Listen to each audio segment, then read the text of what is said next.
রথ চলে গেছে, অনেক দিনই হয়ে গেছে, কিন্তু ওই যে সময়ের অভাব, যার জন্য ভিডিওটা একদমই এডিট করার আমি সময় পাইনি। তো রথের দিন আমি, অরিত্রিদি, দিয়া, পেখম চারজনে মিলে বেরিয়েছিলাম। আশাদির শরীরটা খারাপ ছিল, ওই জন্য আশাদি আমাদের সাথে বেরোতে পারেনি। ফার্স্টে আমরা গেটে আইসক্রিম কিনে খেয়ে নিয়েছিলাম, আর পেখম এটা নিয়ে 2 নম্বর আইসক্রিম চলছে।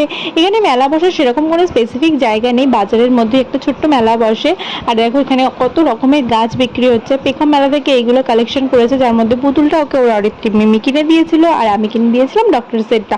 অনেকদিন ধরেই ডক্টর সেটের বায়না করছিল। তারপর ফেরবার সময় আমরা একটা রেস্টুরেন্টে ঢুকেছিলাম, ওখানে হালকা করে কিছু খাওয়া দাওয়া করে নিয়েছিলাম। অর্ডার করেছিলাম চিকেন বল আর তার সাথে এগ চাউমিন। খাবারগুলো এতটাই টেস্টি হয়েছিল যেটা আমরা এক্সপেক্ট করিনি।